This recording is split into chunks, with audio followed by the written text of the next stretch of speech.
তুষার sir, শুধু allergy হলেই চুলকায় না, আপনি ভালো আছেন এ দেখে অনেকের চুলকায়। আমিন স্যার, পড়াশোনা একটা নেশার মতো। হ্যাঁ, পড়াশোনা একটা নেশার মতো। আমি ভজগরের ছেড়ে ওইসব নেশা টেশা করি না।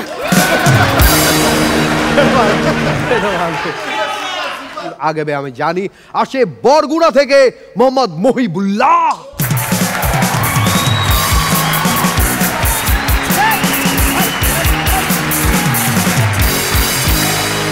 আসসালামু আলাইকুম জাজেস। হ্যাঁ, রনি চাচ্চু। ইয়েস, রাবার ভাই। আচ্ছা ফারি ম্যাডাম, বলেন তো 4 বাচ্চার মাকে কি বলে? কি বলে? হালিমা।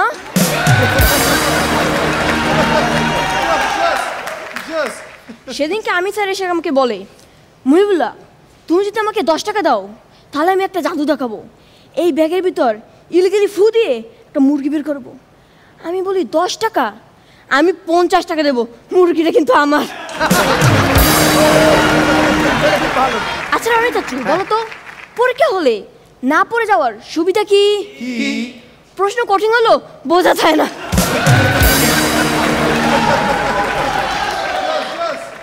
তুষার স্যার, শুধু অ্যালার্জি হলেই চুলকায় না, আপনি ভালো আছেন এ দেখে অনেকের চুলকায়। আমিন স্যার, পড়াশোনা একটা নেশার মতো। হ্যাঁ, পড়াশোনা একটা নেশার মতো। আমি ভজগরের ছেড়ে ওইসব নেশা টেশা করি না।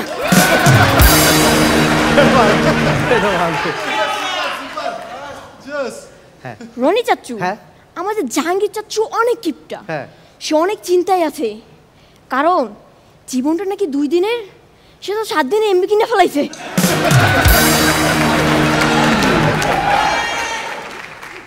ফারি ম্যাডাম, আমি ক্লাস 2 এর এক ছাত্রীকে প্রাইভেট পড়াচ্ছিলাম।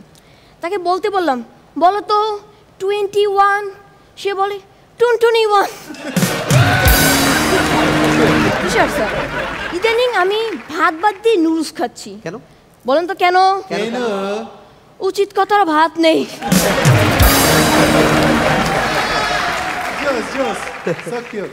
আমিন স্যার, হঠাৎ করে যদি আমাকে অনলাইনে না দেখেন তাহলে বুঝে নেবেন আমার আম্মু আমার থাবড়াইয়ে মোবাইল লইয়া গেছে।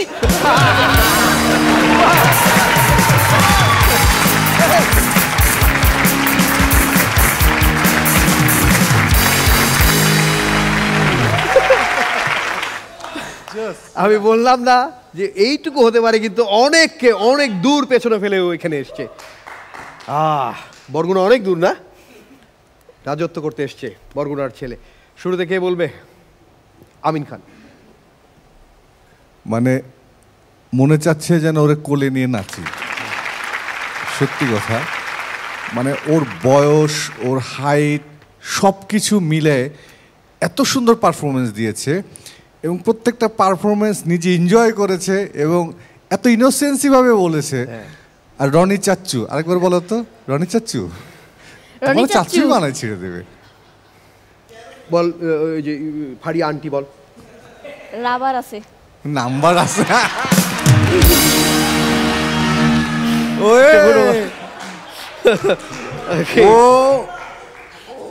ও খেলা দেখাবে, খেলা দেখাবে। জোস। ফারি একবার বলো তো রনি চাচ্চু কেমন লাগে? আমি কোনোভাবেই না। Best of luck Mohibullah. আমার মহিবুল্লাহকে জাজ করতে ইচ্ছা করে না। ও যখন হেঁটে হেঁটে আসে স্টেজে, আমি তখনই খুশি হয়ে যাই যে এটুকু একটা কি বলবো, এটা কিউটের ডিব্বা। হ্যাঁ একদমই, খুব ভালো ছিল মহিবুল্লাহ। কিন্তু কম্পিটিশন তো এখন তো আসলে মানে এখানে তো আসলে সবাইকে তুমি ছোট দেখে তোমাকে আলাদা কনসিডার করা হবে না, তো আরো ভালো করতে হবে। ভালো ছিল কিন্তু আরো অনেক ভালো করতে হবে।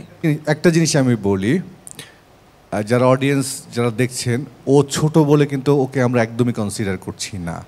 ওর পারফরমেন্সের জোরে এই পর্যন্ত এসছে, এবং যদি সে সামনে যায়, যদি যায়, জানি না যেতে পারবে কিনা, তাও গেলে ওর পারফরমেন্সের জোরে যাবে, কোনো কনসিডারেশন নেই এখানে। আমি একটা কারণে আগেই আমি বলছি, স্বপ্নপাড়ি যেভাবে বললো আমার মনে হয় ওনার ইচ্ছে করছিল যে একটু চটকে দেবে, একটু দেন, একটু চটকে দেন প্লিজ। যাও যাও যাও যাও। কি বলবো?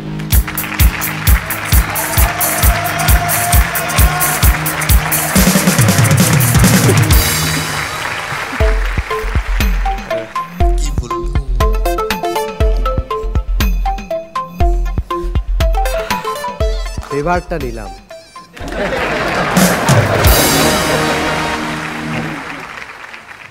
তুষার খান। কি ম্যাচিউরড পারফরমেন্স, মানে বাচ্চা একটা ছেলে কিন্তু একদম বড়দের মতন পারফরমেন্স, নিজেকে তৈরি করে নিয়েছে কি সুন্দর, এবং কোনোটাই মনে হয় না যে মুখস্থ করে আসছে ও বলছে, একদম তৈরি হয়ে পারফরমেন্স করা অসাধারণ ছিল, খুব ভালো ছিল মাহিবুল্লাহ, খুব ভালো লাগছে। ওকে, আমার খুবই ভালো লাগলো। আমি যেভাবে ওকে ডেকেছি অন্য দিনের মতো না, কেউ খেয়াল করেছেন কি না যে অনেক দূর যাবে, আমি কিন্তু বলেছি যে অনেক দূর যাবে। কেন বলেছি, একটু খালি জাস্ট যেহেতু একজন চটকে দিয়েছে, একটু হ্যান্ডশেক করে আসো আমিন খানের সাথে একবার, আর তুষার খানের সাথে একটু হ্যান্ডশেক করে আসো।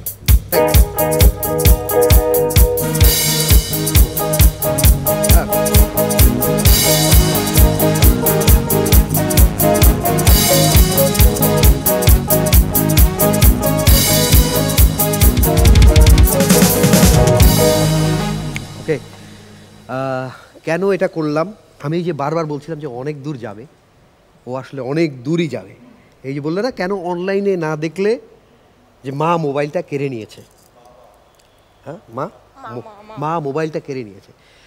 মা মোবাইল কেড়ে নেয়নি, তোমার মা মোবাইলে একটা ফোন দিয়েছে। ফোনটা এই কারণে দিয়েছে যে এই যে বলছিলাম অনেক দূর যাবে, আপনার বলছেন যে যদি থাকে পরের রাউন্ডে যাবে, কিন্তু আমি বলছি যে ফোনটা এমন একটা ফোন এসছে, অনলাইনে না দেখলে বুঝবেন ফোন নিয়ে গেছে, কিন্তু ওকে যদি এই হাসর এপিসোডে না দেখেন তাহলে বুঝবেন যে ওর মা বাসা থেকে ফোন দিয়েছে, এবং ফোন দিয়ে বলেছে যে ওর মা অ্যাকচুয়ালি অসুস্থ,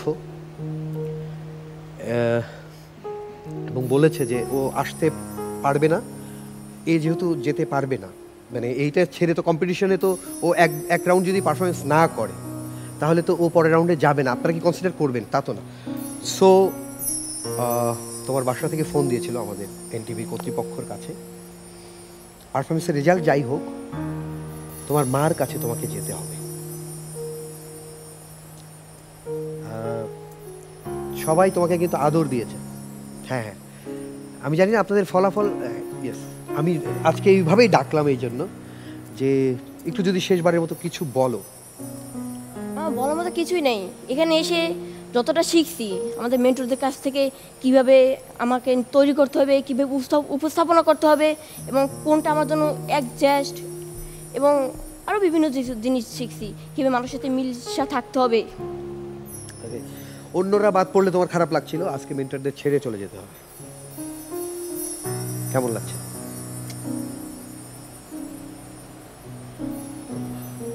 তুমি, তোমার চাচা এসছে, তুমি জানো কেন এসছে? ওর চাচা এসছে, ও জানে না, ওকে বলা হয়নি, কারণ যদি পারফরমেন্সটা খারাপ হয়, অ্যাকচুয়ালি ওকে নিয়ে যেতে এসছে। তুমি যদি দর্শকদের কিছু বলো। কিছু বলবে না? আবার হয়তো কোনো একদিন তোমার সঙ্গে দেখা হবে, তাহলে কি ভালো থেকো। শাওন কি ওকে নিয়ে যাবে? আচ্ছা হ্যাঁ, তাহলে চাচা কি এখানে আসো। আচ্ছা, তোমার কি ইচ্ছা ছিল মানে বলো তো একটু। অনেক দূর যাওয়ার।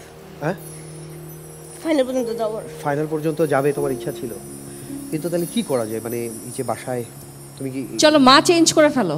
না না না, দেখি কি কি কি চাও, কি চাও? যেহেতু আমার ফোন দিছে আমি যাব। হ্যাঁ, যেহেতু বাসা থেকে বলছে আমি যাব। তুমি একটু দোটানায় আছো নাকি? না, বলো, সত্যি বলো। হ্যাঁ, আমি যদি অসুস্থ হয়ে থাকে আমি যাব। আসলে ইমোশনাল হয়ে গেছে, এক কাজ করি, তুমি হয়তো যদি এটা ছেড়ে চলে যাওয়া তোমার জন্য যদি কঠিন হয়, যেহেতু এখানে ডাক্তার আছে, এক কাজ করি, ওনার চাচাকে একটু পাঠাও তো, দেখি তো ওনার সবাই আসে, যারা নিতে এসছে সবাইকে একটু আসতে বলো তো, আসতে বলো। আসে কোথায় আছে? আসে, হ্যাঁ, তুমি সবাইকে বলো যে তুমি বিদায় নিচ্ছ, বলো। হ্যাঁ হ্যাঁ,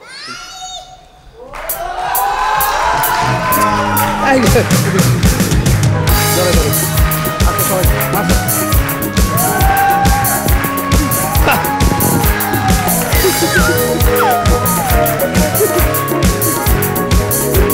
এই পিছে দেখো পিছে দেখো আসেন সামনে আসেন আগে আসেন সো নটি ম্যান এর একটা কাজ করলা প্লিজ সামনে ছি। আসেন প্লিজ পাশে দাঁড়ান পাশে দাঁড়ান এই, আমরাও জানলাম না এটা কোনো কথা।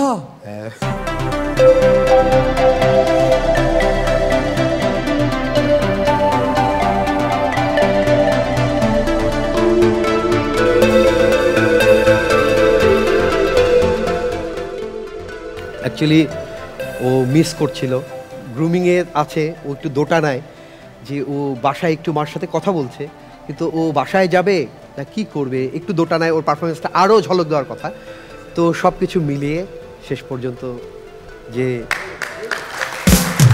যেহেতু মহিবুল্লাহ যেতে পারছে না থ্যাংক ইউ এনটিভিকে এবং থ্যাংক ইউ মোস্তফা ভাই এবং জাহাঙ্গীর ভাই আমাদের বাবা দুজন মাকে জড়িয়ে ডিরেক্টরকে ধরো, অসংখ্য অসংখ্য ধন্যবাদ এমন একটি সিচুয়েশনের জন্য। আরে বাপরে ছোটটা তো আরো দিচ্ছি। হ্যাঁ এই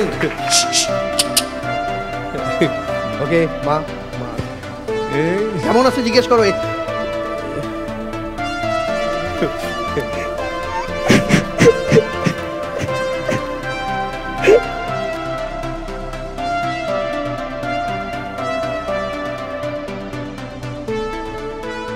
ওকে এটা তোমার বোন এটা বোন তোমার বোন হ্যাঁ এটা কে হ্যাঁ এটা কে এটা আমার বোন।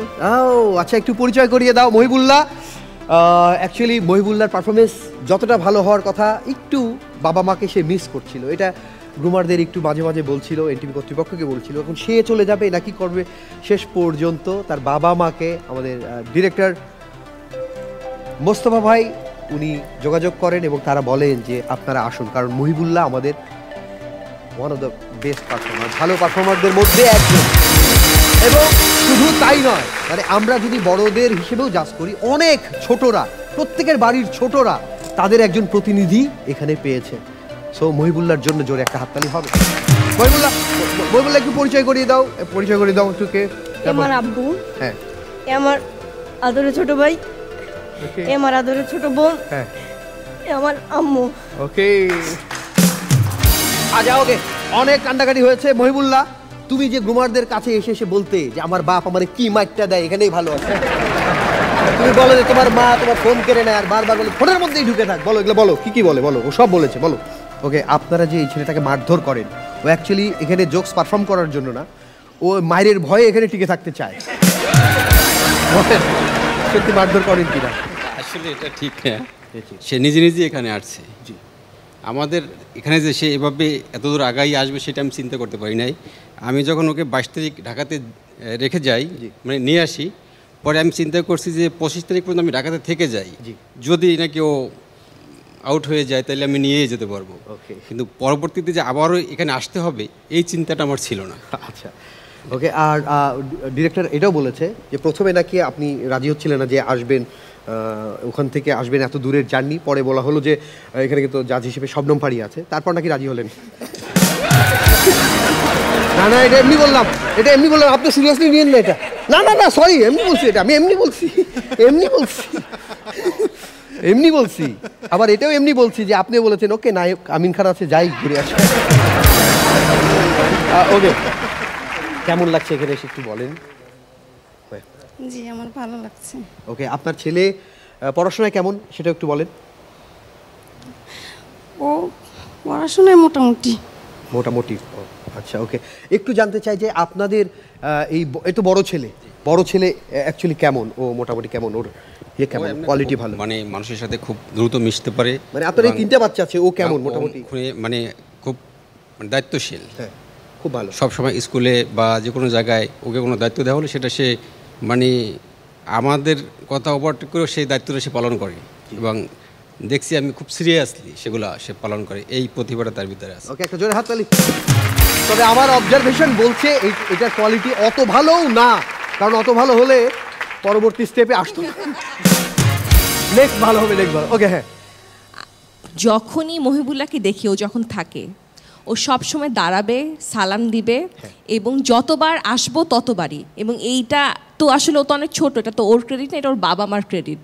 আপনারা খুবই লক্ষ্মী একটা ভদ্র ছেলে মানে বড় করছেন। He is a wonderful child, মাশাল্লাহ। আপনাদেরকে অনেক অনেক ধন্যবাদ, আপনারা অনেক দূর থেকে কষ্ট করে এসছেন এবং আপনাদের সন্তান আমাদের এই অনুষ্ঠানের উজ্জ্বলতা বাড়িয়েছে। একটা জোরে হাততালি, থ্যাংক ইউ। সেই সাথে আপনারা এসেছেন, আপনারাও আমাদের মুখ উজ্জ্বল করেছেন এবং আমি একটু দেখাতে চাই যে প্রত্যেকটা ফ্যামিলির সাপোর্ট আছে বলেই তাদের সন্তানরা আমাদের অনুষ্ঠানে পারফর্ম করছে এবং তারা ফিরে গিয়ে তারা কিন্তু যথেষ্ট তাদের ক্যারিয়ারকে ডেভেলপ করে। আপনি গভর্নমেন্ট জব করেন, এই যে আমাদের মেন্টর ওই যে মাঝখানে যে পরশ, সে কিন্তু একজন গভর্নমেন্ট জব করে, একজন বড় মাপের অফিসার। সো কমেডি করলে যে কেউ নষ্ট হয়ে যাবে, পড়াশোনার ক্ষতি হবে সেটা না। সো আপনি দোয়া করবেন আপনার ছেলে যেন মানুষের মতো মানুষ হয়, আমরাও দোয়া করি যে সে যেন মানুষের মতো মানুষ হয়। ওকে, একটা জোরে হাত তালি। আপনারা যেহেতু একটু অসুস্থ শুনেছি, আমাদের এই যে বিশেষ ডাক্তার আছে, তার ট্রিটমেন্ট সুপার। আপনারা ওখানে বসলেই 203 হয়ে যাবে। বসেন, থ্যাংক ইউ।